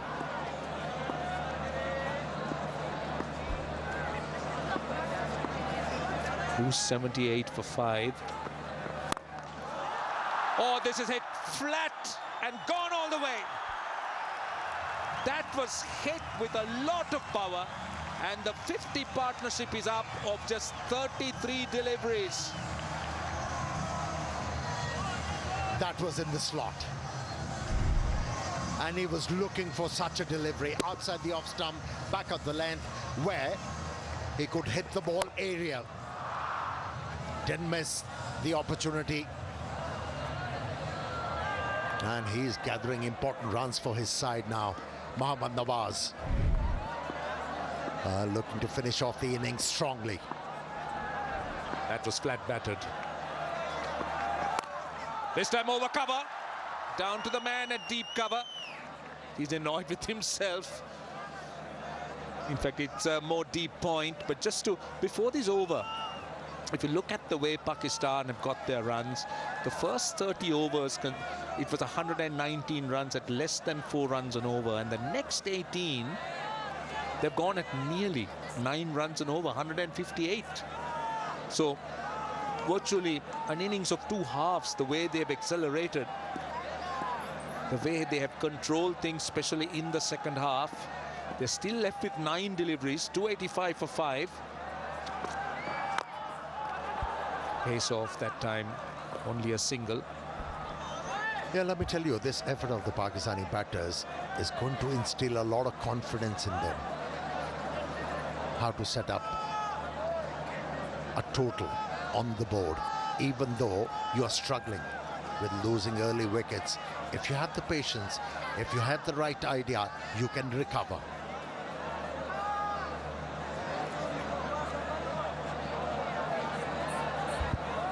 From a hopeless and helpless situation, they have come back strongly, Pakistani side. When you looked at the way the top order batted, I mean, this was a team that was coming on the back of a great victory over South Africa. So you would have expected a lot of confidence, strong body language, looking to assert themselves, looking to kind of dominate the opponents. But instead, what we did see was a rather tentative kind of approach. But now this approach is very different. It is refreshing, isn't it? You know, when you talk about South African series, Pakistani bowlers, they managed to set it up for the batters, curtailing the opposition on a very low total, made it easier for the batters. But when it comes to setting up totals, Pakistan has been struggling. But I think this innings, like I said before, this will instill a lot of confidence in them. And they will find a method to put runs on the board. Yeah, but what's impressive is the way they have paced it. The partnership, the way they started. Last ball of the over. Looking to improvise. They'll want 2 and they'll get 2. So they get 12 runs off that over. And they're down to the last over on 289 for 5.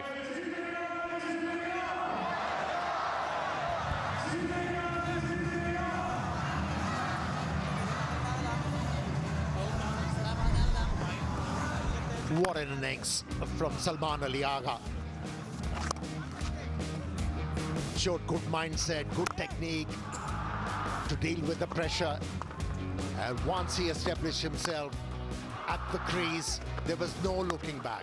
Started to improvise, started to hit the ball into the gaps. And a very well-crafted 100 and well-deserved 100 for Salman Ali Agha. Just look at the way he scored his runs. It's not about hitting boundaries, but it's about being smart. It's about the way he's opened up areas, the way he's taken those singles and twos. Last over. And starts off with a good full delivery, a dot. And so precious from a Sri Lankan point of view. And also, Amir, the last 9 overs, 94 runs have been scored by Pakistan, which tells you how much they have dominated this phase of their batting. Yep. Great display from the Pakistani middle order, that's for sure. We spoke about how good Salman Ali Agha was with the bat, but how about him guiding a youngster to feature in that partnership? Nicely worked away. Another boundary for the left-hander. Working the angle, that's clever batting. He knew exactly where the fielder was. And from round the wicket, onto the pads, and this is clever batting, really clever batting by Mohammad Nawaz. Just look at the way he works that angle. Knew that the man was very square. Has gone fine for a boundary. And yes, on the point you made about that partnership, that was so important. Salman Ali Agha was the man who really took charge of it. Yeah, he curated it very nicely for Pakistan. That 138-run partnership, very much the decisive factor. Well bowled. Well bowled. That's a good Yorker. Wide of the crease, aimed at the base of the stumps. Just keeps it down to a single. Still 5 runs on the first 3 balls. They're left with 3 more deliveries.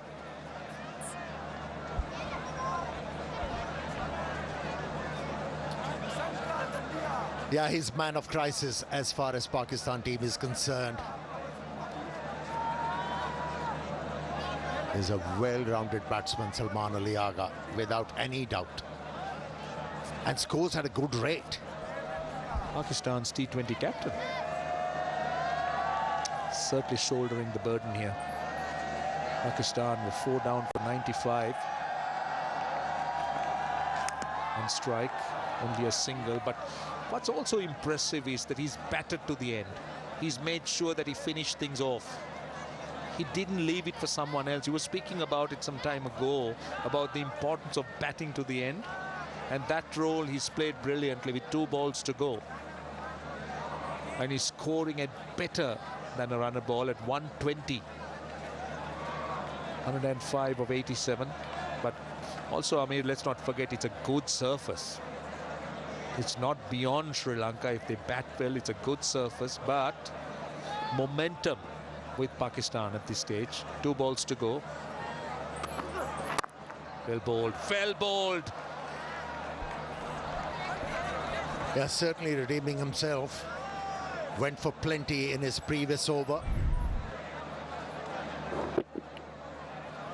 But has managed to land the ball in the right areas, especially after getting hit for a boundary. Showing experience, Chamira. How precious are these Yorkers? How important at this stage? 1 ball to go. He's conceded just 6 runs in the over.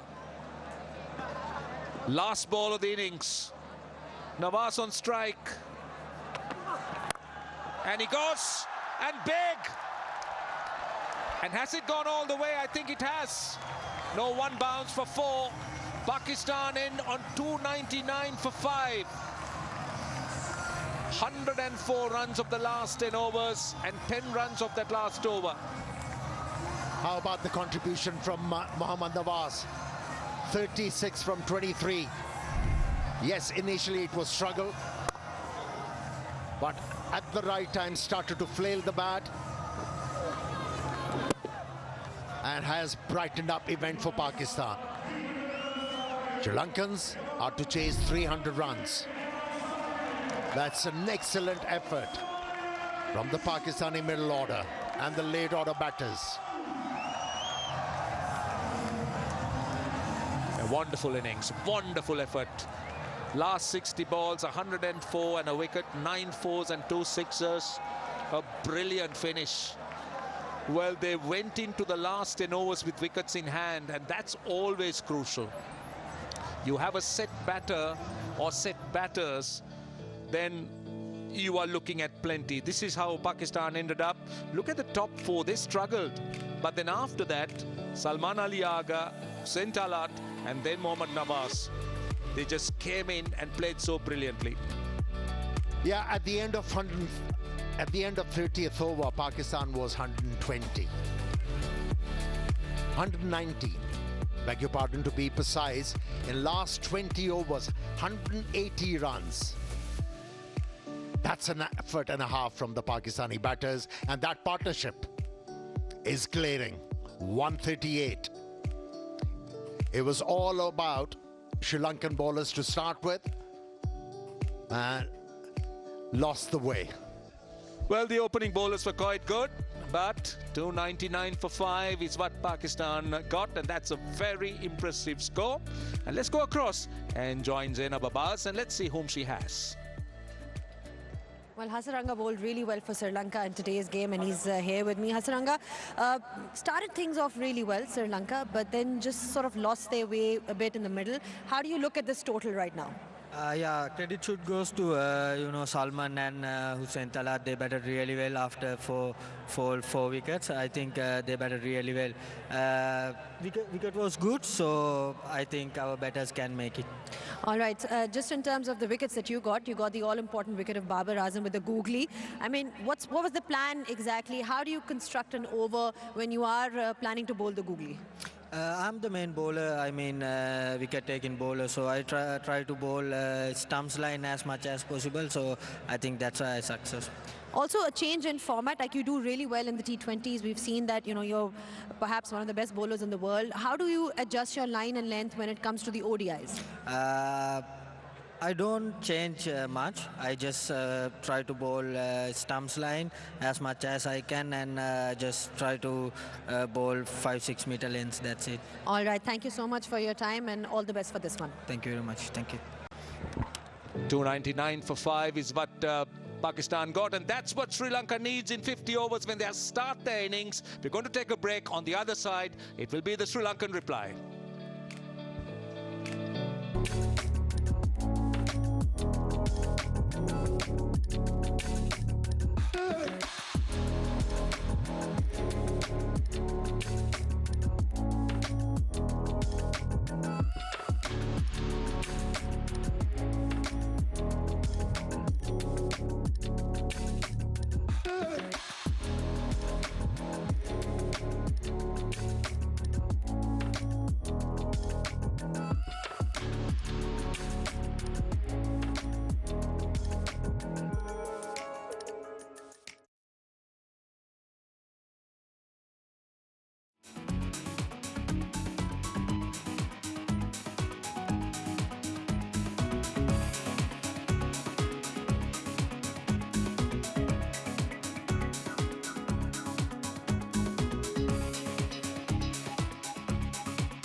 Well, we're back at Rawalpindi Cricket Stadium, where Sri Lanka will be requiring 300 runs off their 50 overs.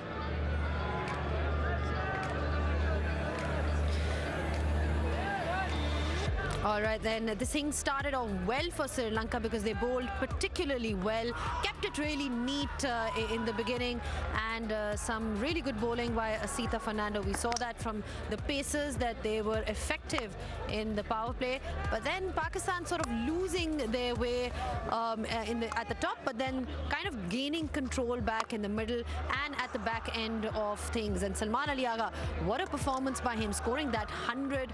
He seems to be that one guy who loves this format and has really done well. Hasaranga then taking all the key wickets, Babar Azam, Rizwan, all falling to Hasaranga, and he managed to get some important, crucial wickets for them. Overall, you've got to say that, like I said, Sri Lanka started off well, Hasaranga in the middle getting some wickets, but then it was all the Salman Ali Agha show. We've seen what he can do with the bat over extra cover, you know, his favorite shot that we've seen in this particular format, and he really added impetus to this innings. So kudos to him. And then Mohammad Nawaz, let's not forget his contributions. You know, he seems to be doing particularly well in this format. Hussain Talat as well, he was given an opportunity. He was able to score some runs because there were his dismissal, as we saw at the top. You know, Sri Lanka didn't really have any reviews left, which is why he was given an opportunity. But overall, Salman Ali Agha took charge with the bat, scored some crucial runs, and in the end, the late flourish that we saw, it was courtesy Mohammad Nawaz as well. Well, we're back on pitch side, just discussing what happened in that first innings between Pakistan and Sri Lanka. We spoke about the fact that how Sri Lanka started things well, but then kind of lost their way in the middle. Now, 300 is the target we're looking at. I've got with me Russell Arnold and Waqar Yunus in studio. Russ, great performance in the power play. You know, great control with the ball of the seamers. But then what happened? What happened after that? Well, it's a innings of two halves, really. If you look at it, where Sri Lanka were able to maintain that pressure, they picked up wickets. They were a little unfortunate because I thought they were well on top. A decision that went against them allowed Pakistan to build that innings, build a partnership. It was outstanding because the runs that were scored, the way it was scored, they gave the Sri Lankans no chance, and the bowling fell away. That tends to happen when a partnership like that starts to flurry. Quietly, Pakistan got to a situation from where they could dominate as well. But earlier on, the lines, the lengths, tremendous. That little bit of nibble was very useful. Waqar, what did you make of that power play bowling then by Sri Lanka, the paces that we saw today from them? Yeah, wonderful. I thought, you know, the pitch was little damp, and there was something for the bowlers, and they explored that very, very nicely. And in the first 10 overs, Pakistan were going nowhere. They lost wickets. They had no clue how to sort of manage things. It was of course Salman Ali Agha. Of course, when he came in, and it was a different ball game. He's shown the attitude. He was just very, you know, upbeat with the scoring runs, and you know, rotating the strike nicely. And I think that's what, you know, the early part of the inning, the early players, they should learn from him that, you know, if you can't hit boundaries, if the ball's seaming around, look for singles. And I thought the top order didn't do it, but then of course Salman Ali and Party did a wonderful job. Salman Ali Agha, like I said, he seems to love batting in this format because he's got some great numbers down that order, Waqar. When you talk about his performance, and then, you know, going on to score big hundreds, how significant was his innings today? Yeah, he's probably the best, you know, players of spin, I feel, that in this Pakistan lineup, and he showed it from the word go. He dealt with Hasaranga really, really well, and you know, he played his shots. He was not really worried or scared of using his feet also.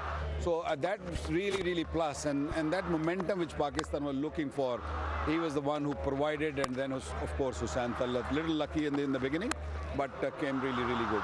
What stands out for me with Salman Ali Agha is he's in a great zone. He's placed the field really well. Yeah. Because when there's a short finding in place, he's not shy to try to work those areas. If mid-on's in the circle, his target area is over extra cover mid-off. Hence, that awareness and confidence with him which is allowing him to flourish. So you said that it was a game of two halves. Talking about that second half, where did Sri Lanka sort of lose their way in terms of, was it a case of just poor bowling or Pakistan batted really well? Pakistan batted really well. When you are able to score runs like that and you start dominating, bowlers do tend to fall away. They try things. The pitch didn't have much. There was no turn at all. Hence, it showed. We were talking 280 pass score. Pakistan have got a little bit more than that. It's tremendous that where they've ended up, because it's about resilience and fighting back, and there was plenty of it. But when the game pans out